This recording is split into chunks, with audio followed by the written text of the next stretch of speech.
Now, moto camping looks so epic in all the videos, but what they forget to tell you is by day 3, your bike starts to look like a garage sale on wheels. Your socks, they start to smell like a crime scene, and that comfortable sleeping pad feels like a pile of regret. Here are 5 things no one tells you about moto camping. And number 4, that might surprise you. Let's go. Number 1, your gear, it is always gonna feel too heavy. Now, everyone talks about packing light, but it doesn't matter how much you leave at home, it still feels like you're hauling an apartment. Now, at some point, you're gonna look at your bike and say, do I really need a pair of underwear every single day?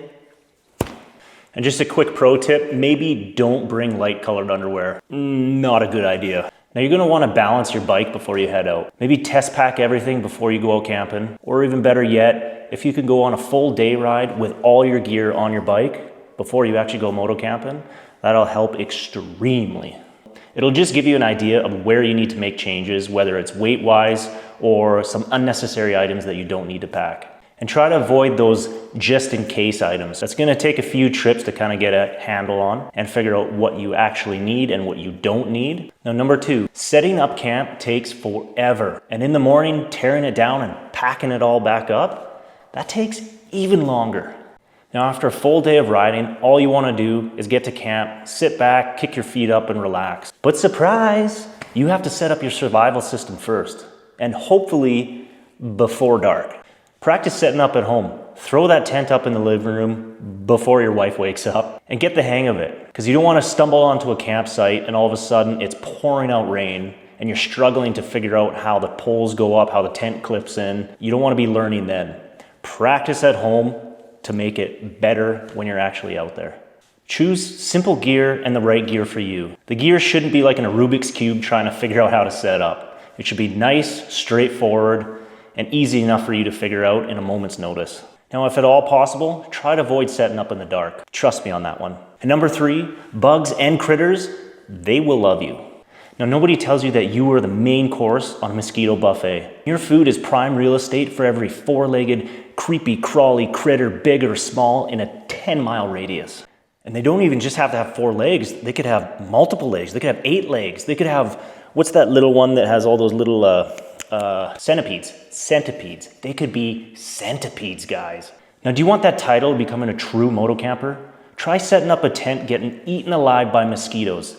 Now, that is an endurance test. Bring some bug spray or even a mosquito net. And when you're not chowing down on your food, pack it away. Throw it up around a tree so bears don't get it, or even just throw it back in your bag so those little creepy crawlies don't come in and start nibbling your food. And if the mozzies are bad, mozzies are mosquitoes. I've got a New Zealand buddy and he actually agreed for me that I'm allowed to say it that way. So if the mozzies are bad, try to avoid camping near water.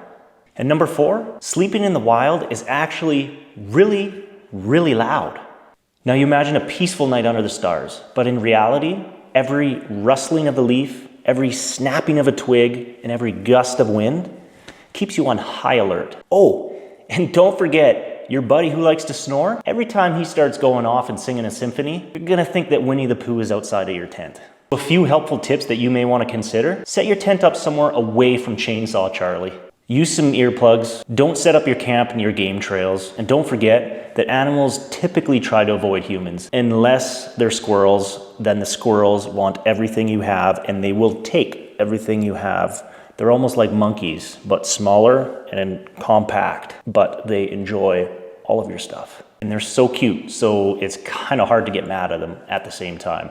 But they eat all your food, but they're so cute. So they eat all your food, but they're so cute. You don't know what to do, so you just let them be. And they eat all your food.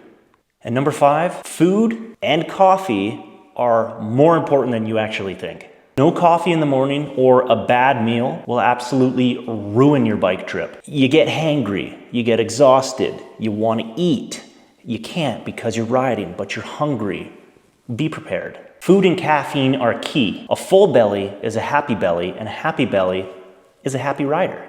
And let's be honest here, no caffeine, that's not an adventure. That's a survival situation.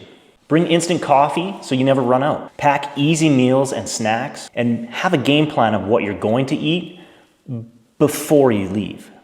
Moto camping is incredible. I'm hoping this video will shed a little bit of light to make your next trip a little bit easier for you. Or if you're just starting out, hopefully this gives you a game plan on what to expect when you're actually going out. I'm curious to know the one thing you wish you knew before you went moto camping. Drop it in the comments below. Maybe poke that subscribe button if you can. And on a side note, I actually have a bet with my wife that I can get to 1,000 subscribers in 1 year. She doesn't think it can be done. I'm really hoping it can be. So the more you subscribe, the more I can win a free pizza.